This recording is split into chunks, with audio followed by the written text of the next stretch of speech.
Today I'm sharing with you 3 simple breakfast tart recipes. So easy and so delicious. Definitely a treat. Let's get right into our first one, which is our apple tarts.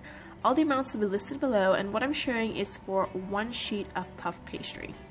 You can of course double it for both of the sheets of puff pastry. So my apple is washed and peeled. I'm going to cut this up into small pieces about 1 inch by 1/2 inch or so. Doesn't have to be perfect, 1 inch by 1 inch, 1/2 inch by 1/2 inch.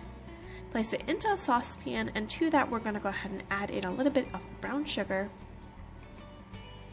a pinch of salt, as well as a little bit of ground cinnamon. And this is the puff pastry you'll be needing. You can find it in the freezer section in your grocery store. Usually comes with 2 sheets. So in our saucepan on medium heat, I'm gonna toss together that apple, brown sugar and everything.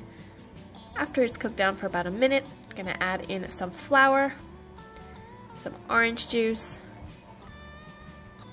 mix that all around and cook this down for about 3 minutes or 4 minutes until everything thickens up. The apples will get a little bit tender and everything will be a nice, thick, beautiful, luscious sauce that we're gonna fill our puff pastries up with. It's looking amazing. So 1 sheet of our puff pastry here, they usually come with 2 sheets. 1 apple is good for 1 sheet. I'm going to place it on some parchment paper. You can also lightly flour your surface if you'd like. My oven is already preheated to 400 degrees, and I am cutting this into squares. Cutting it in half lengthways and half widthways. So we have roughly even squares. And I'm going to fill each square with about 2 tablespoons amount of our apple filling.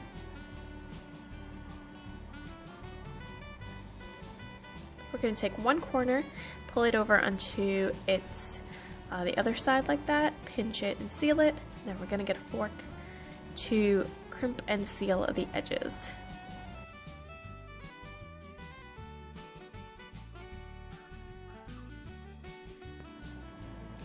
After we finish that, we've got it nice and sealed, we're going to go ahead and take a knife and just get a little slit on the top so steam can escape.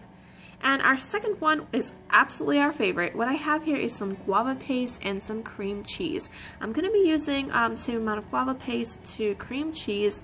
I'm going to cut this up into small little cubes, place this in a saucepan with a little bit of water, and on medium heat we're going to cook this down until that guava paste and that cream cheese breaks down and we don't have any more chunks of guava paste. You can find the guava paste in the international section in your grocery store, and this is our favorite breakfast tart. We absolutely love this one. Cook this down until all that water is cooked down and it's become thick and an amazing filling. You can also use this filling for some crackers, and I have a recipe. I'll link that down below for you. So again, we're going to cut them into squares, and we're just going to use about 2 tablespoons amount into our puff pastry. We're also going to bring one side over to the other, crimp and seal the edges with a fork, cut a little slit on top to release any steam. Just showing you another one here. And again, our oven is preheated to 400 degrees, and this is going to bake for about 15 to 20 minutes or so until nice and golden brown on top. Now for our last puff pastry breakfast tart, I have my puff pastry sheets here that I've cut into quarters. What I'm going to be using is some raspberry preserves. You can also use strawberry preserves. I think that either raspberry or strawberry works really great for this. So we're going to use equal amounts of the red raspberry. You can use jam as well. Preserves to equal amounts of cream cheese. So simple, so easy, and such a great breakfast treat. Flip it over, seal it, get our fork, crimp the edges again, get our knife and put a little bit on top, and these are going to bake for about 20 minutes, 15-20 minutes depending on your oven, until nice and golden brown. And enjoy your amazingly delicious, flavorful breakfast. Now we don't have this very often. It's definitely a treat for us, but Our little ones absolutely love it. It is so delicious. Again, our favorite must be that guava cream cheese one. We absolutely love that filling. Again, all the amounts will be listed below, and I will see you guys next time. Thanks for watching. Bye-bye.